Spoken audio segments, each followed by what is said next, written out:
Conta, por favor, a história da menininha que você ficou emocionado porque ela achou muito legal o fato de você ser gay. Você me contou ontem! Você me contou ontem da menininha, gente! Deus do céu. Pega esse WhatsApp aí. Não, sabe quando te dá um apagão? Acho que é porque eu tô um pouco nervoso. Credo. A gente volta no depois. Tá igual eu, cara! Que bizarro. Sempre, sabe quando você não consegue lembrar? Eu não lembro nem de ter conversado isso ontem. Eu te falei isso? Jamais. Aí tem que cortar essa parte que eu esqueci.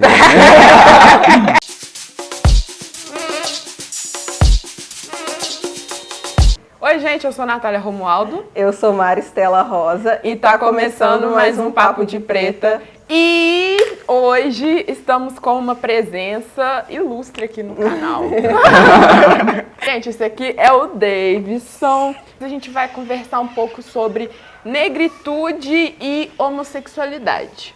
Eu sou o Davidson, né, como já foi apresentado. Sou estudante de linguística, faço mestrado atualmente. Sou professor de português. E sou gay. Olha, isso é legal. Antes de a gente começar a conversar, por favor, já dá like nesse vídeo, se inscreve no canal para você que não é inscrito e as nossas redes sociais estão todas na descrição. E ativa o sininho para receber notificação de vídeo novo. Algumas pessoas aqui no canal, né, você tem essa experiência de ser professor de português e tal, e tá nas escolas. E aí algumas pessoas comentaram sobre a questão do não cumprimento do ensino obrigatório da história da África nas escolas. E aí algumas pessoas pediram pra gente comentar sobre isso, mas nem eu nem a Natália temos experiência em sala de aula, em escola, essas coisas.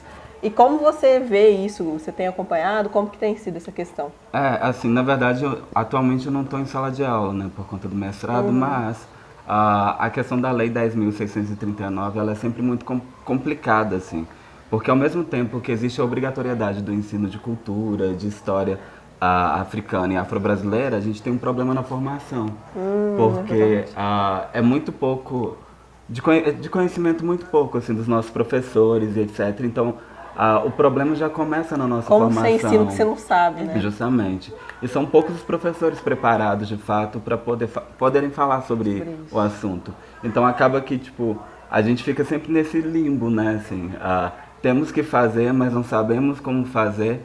E aí a nossa preparação, ela não é das melhores.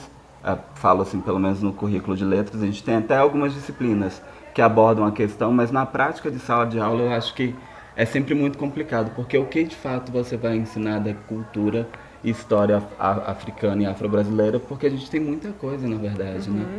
E aí fica muito específico de área, mas os documentos oficiais não são específicos do que de fato ensinar, então fica muito a critério do professor. Eu comecei a procurar muito mais sobre questão negra, mulher negra, mas também comecei a procurar muito mais coisas sobre homofobia, sobre homossexualidade, sobre essas várias coisas que eu precisava abrir os olhos, assim. E aí, muito do que eu vejo, assim, é que negros, gays, falando que não se sentem completamente aceitos no meio LGBT, não se sentem completamente representados, porque tem um estereótipo de pessoa branca desejável, e não se sentem também completamente inseridos no movimento negro porque tem o padrão de homem negro. E aí tem a coisa do, poxa, você é um negro e você traiu o movimento porque você é gay. E como você vê isso e como você sente isso na sua vida? De certa forma, assim, eu tenho uma caminhada, assim, eu passei por alguns movimentos sociais, militei em alguns partidos, assim, militei dentro do centro acadêmico, fui de um coletivo, inclusive da universidade, que é LGBT e etc., LGBTI. E já fui do movimento negro também. E existe de alguma forma esse afastamento mesmo, assim. O movimento LGBT no geral, ele se recusa um pouco. E às vezes não é nem uma recusa consciente, sabe? A entender a negritude como uma interseção dentro do movimento, que é importante ver essa subjetividade do homossexual negro. É o que acontece negro. Muito com o feminismo também, né? De não entender esse recorte racial. E porque as pessoas acabam colocando dentro de um pacote geral, assim, somos gays. E aí parece que isso resolve a situação. Tudo que me contempla, te contempla. E resolveria talvez se fosse, sei lá, a gente não estivesse falando de uma sociedade racista, sabe? Como, por exemplo, uma das pautas no geral, né, antigamente do movimento LGBTI era o casamento gay. E aí eu sempre me perguntei assim, mas peraí, assim, eu tenho uma dificuldade que é a relação com. Como eu vou discutir? Não que eu não acho importante, eu acho importante também a pauta, mas como eu vou discutir o casamento se eu não consigo nem me relacionar? Sim. E aí, tipo, você começa a ver que determinadas pautas contemplam mais um tipo de homossexual que ele tem, tipo, a classe, é uma classe que, tipo, eu não faço parte, ele tem um corpo específico que não é o meu, sabe? Ele tem um tipo físico também que não é o que me contempla, então, na verdade, a gente precisa não romper com o movimento, eu acredito muito nisso, assim. Mas começar a olhar para o movimento de uma outra forma. No movimento negro, acaba que a gente quebra um padrão de virilidade que é esperado do negro. Então você já é jogado meio que assim, não para fora, mas as suas discussões elas não tocam o suficiente para serem pautas, por exemplo. O que eu acho que na verdade é só um olhar, sabe? Eu saí do meu lugar de discutir somente as minhas coisas para olhar para o outro e falar assim, olha, e aí, assim, isso te contempla? E se não te contempla, por que não te contempla? Sabe, vamos conversar. Eu acho que os movimentos têm perdido isso, no geral, de ouvir, sabe, quem compõe o movimento. Como foi esse processo, assim, de descobrimento da sua homossexualidade? Eu acho que essa parte da minha vida é a parte mais engraçada, porque eu brinco que eu fui hétero até os 17 anos, assim. Porque eu não tinha consciência da minha sexualidade, assim, eu aprendi que o normal, o certo, é ser heterossexual. Então eu me relacionei com meninas, achava até, tipo, super natural, assim, o contato. Até que um dia, assim, fui fazer uma viagem e um rapaz se propôs a me beijar, assim, do nada. E aí ele foi e me beijou, assim, a gente foi viajar, ele me beijou, eu achei, nossa, que louco.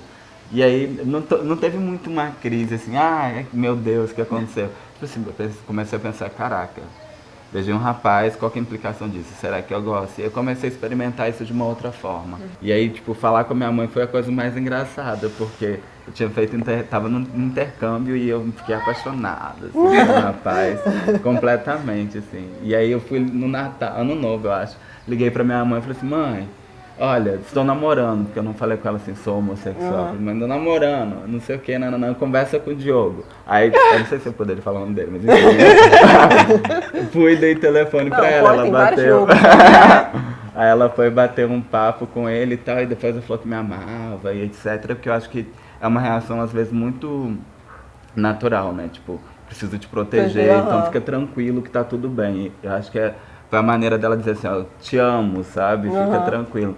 Então não tive muito problema, assim, acho que os problemas que a gente enfrenta em relação, eu pelo menos, ser homossexual, são mais cotidianos, assim, nas relações que a gente trava, nos espaços que a gente não pode estar, ou quando a gente tá, a gente é de certa forma uma afronta, ou quando a gente quer demonstrar carinho e a gente tem que perguntar ao nosso parceiro, olha, podemos? Será que convém? Ninguém vai atingir a gente? Então, assim, eu acho que pra mim a descoberta da homossexualidade não foi um problema. Agora, lidar com ela cotidianamente faz com que eu entre em processos de reflexões, às vezes, bem pesados. Assim, a gente estava conversando ontem e aí eu fiquei refletindo sobre tudo que a gente falou. E aquela parte que a gente falou sobre a questão do silenciamento. É uma forma, assim, velada de você cometer um ato de racismo quando você não deixa aquela pessoa expor a ideia dela, sabe? E eu fico, assim, voltando na minha mente, assim, com coisas que aconteceram comigo e que eu viro e falo, caraca, sabe? Quantas vezes eu fui silenciada, fui interrompida justamente por causa disso. Com você acontece a mesma coisa? Assim, eu acho que a universidade acaba ensinando a gente muito sobre isso, assim, sobre silenciar e etc. Por exemplo, eu sou tido meio que como barraqueiro, sabe? Eu sempre militei, né? Então, tô à frente do centro acadêmico, da representação docente, assim, sei lá, desde 2010, que foi quando eu entrei na universidade. E era muito engraçado porque as pessoas nunca pararam para pensar o porquê, às vezes, eu gritar, ou falar mais alto, ou às vezes ficar muito puto com determinada situação. Que toda vez que eu falava, alguém virava de lado, sabe? Aí eu começava a falar e as pessoas não levando muito a sério. Aí eu sempre fui tido assim, ô barraqueiro, sabe? Ô que briga. E ao mesmo tempo as pessoas não pensavam assim, o quão pesado era pra mim estar naquele espaço, sabe? ouvir coisas que às vezes não eram muito agradáveis e etc. Cara, sabe? isso cansa tanto, né? Você tem que estar o tempo inteiro em estado de alerta. Você tem que assim, estar ó. armado. Eu decidi pra mim, assim, que eu não ando mais armado, assim. Ai, eu sabe? ainda não cheguei nesse nível. Porque, assim, no final das contas, assim, hoje eu acredito muito que a gente está lidando não com indivíduos especificamente, o indivíduo é o resultado de um pensamento construído. E, de certa forma, sabe, quando você começa a pensar que é o pensamento, o outro, ele pode até te atingir, assim, diretamente, sabe? Só que aí você vai pensar assim, não, peraí, eu não tenho que atacar diretamente ele. Ou pelo menos não reagir diretamente com ele, porque ele, na verdade, é uma reprodução daquilo que eu acho mais nojento e etc. Então, você começa a ficar... Porque, tipo, no final das contas, é isso, a gente já espera de certa forma. Então, como eu já espero determinadas atitudes, quando vem algo que, sabe, tá mais tranquilo, eu falo assim, ah, é alívio, mas, tipo, sabe? Então, hoje eu ando menos armado, porque eu acho que eu vou criando mais estratégias pra... Eu criei algumas estratégias para me proteger, assim. Uma delas é saber que isso pode acontecer a todo momento. Então, já que pode acontecer, assim, eu não tenho muito o que fazer em relação a isso. Então, eu preciso assimilar o que o outro traz para tentar desconstruí-lo de alguma forma, sabe? Apresentar uma outra possibilidade para ver se ele pensa diferente. Você já esteve em sala de aula? Sim, eu já tive, assim, as minhas Como é situações que de foi? salas de aula são sempre muito loucas, porque, tipo, eu dava aula de espanhol na universidade e era muito engraçado, assim, porque... Depois de um tempo as pessoas acostumam, mas eu acho que elas não estão, no geral, preparadas pra, tipo, ah, você que vai dar aula, e na época eu tava com um black enorme, colorido e tal. Mas cadê o professor? Sabe? Aí você fala assim, uai, sou eu, pode entrar, sabe? As minhas experiências sempre foram muito assim, tipo, eu dei aula também no CPC, que é um cursinho público aqui de Juiz de Fora, e aí a recepção dos meus alunos foi, assim, fantástica, porque existia também um reconhecimento, assim, dava aula em Santa Cruz. Maior parte dos alunos negros, sabe? Então, existe assim, nossa, nosso professor parece com a gente. E aí, por exemplo, eu participei de um projeto que foi muito legal. Uma amiga minha estava defendendo a dissertação dela e a discussão dela era sobre empoderamento negro. E ela me chamou para ir na escola para falar sobre. Na época eu estava com tranças azuis e etc. E aí os meninos, assim, eram um sexto ano, eles ficavam assim, admirados, assim, sabe? Porque eles se reconheciam ali. E aí eu falei, ah, eu faço mestrado. Aí eles, você tá na universidade, tipo, como... é algo que eles não esperam, mas que eles querem também, sabe? Então a admiração era muito bonita. E aí a outra experiência que eu tive foi no México, que foi, assim, talvez a mais forte pra mim por um fator. Assim, eu dei aula de português lá pra falantes de espanhol. E foi talvez a situação de eu me reconhecer, assim, caraca, assim, eu preciso entender quem eu sou. Porque, na verdade, eu era a pessoa que levava para eles o conjunto, né? O brasileiro. O Brasil é isso. E aí talvez tenha sido um momento, assim, de eu, tipo, parar e pensar assim, o que eu quero apresentar para esses alunos, sabe? Porque é isso que eles vão levar sobre a cultura brasileira. Então, tipo, o que eles já têm acesso? E, no geral, é um funk, é o samba, só que é de uma maneira muito estereotipada, sabe? Folclorizada, né? Totalmente. E aí, de certa forma, assim, eu era a figura negra, do cabelo black, que gosta, assim, do samba, porque eu amo samba, eu não vejo problema nenhum nisso, sabe? Como você apresenta para eles o que é essa diversidade de ser brasileiro, de ser negro, e quais são as vivências, experiências que a gente trava por, assim, em N lugares e tal, sem também incorrer ao estereótipo, né? Então foi uma experiência, assim, muito interessante pra mim. Eu nunca falo assim no geral, assim, tem algum tempo que eu não dou aula em escola, né, mas eu não falo assim, ah, eu sou gay, etc. Isso acaba surgindo, sabe? Seja por alguma discussão, e eu acho que é natural surgir também essa discussão em sala de aula, sabe? Então seja por uma discussão, seja por conta de algum tema que apareceu, seja pelo Enem, e aí quando a gente está discutindo gênero, a gente acaba entrando em sexualidade, ou seja porque um aluno recebeu bullying de um outro coleguinha e você precisa aprender a contornar aquela situação de uma forma que você não condene o outro, porque você precisa entender que é um pensamento que ele reproduz, mas que você também chame a atenção de alguma forma para levar esses alunos a refletirem sobre a questão, sabe? E ver que não existe um problema. E aí quando, tipo, você tá ali e a tua postura é outra, e inclusive você é tocado por aquilo, por você ser, eu acho que dá um outro olhar para quem tá ali, inclusive para as pessoas que são também, sabe? E se reconhece. Fala assim, não, peraí, assim, tipo, meu professor tá super de boa com a sexualidade dele, por que eu vou ter problema com a minha, sabe? E pra você, o que que é ser negro e gay? É de verdade, assim mesmo, assim, eu posso resumir e falar assim, ó, você é uma pessoa maravilhosa, sabe? Acabou. Acabou. Entendeu? Ficamos por aqui. Um beijão, até semana que vem. Muito obrigada mesmo por Por ter nada. aceito o convite. A gente tá nesse papo de vamos, ai que dia, não posso, não pode. Mas é muito bom mesmo ter outros olhares aqui, outras visões. Eu tenho certeza que todo mundo adorou você. Eu que agradeço, assim, pelo convite. E, gente, tem um poema que o Davidson escreveu e que ele compartilhou com o pessoal do canal. Posso contar um pouco? Pode. Na verdade, é um projeto de um coletivo do Espírito Santo que chama Palavra Negra, e eles selecionaram durante o ano passado alguns poemas de poetas negros, jovens negros, etc., e alguns poetas já conhecidos. Eles fizeram web vídeos, né, desses poemas. E aí, 2 poemas meus foram selecionados. E assim, é lindo. E fala exatamente sobre isso, sobre ser negro e gay.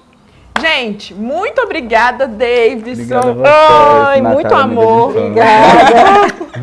Muito obrigada pelo carinho. Curtam, compartilhem esse vídeo, se inscreva no canal que ainda não é inscrito, ativa o sininho para receber notificação, vão lá nas nossas redes sociais que estarão todas aqui na descrição do vídeo. Vai lá também no Palavra Negra, né, para poder conhecer o trabalho do Davidson. Tem as redes sociais dele também, se quiser seguir essa pessoa. Gente, muito obrigada mais uma vez pelo carinho. Um beijão, até semana que vem. Tchau. Foi? Viu? Não doeu.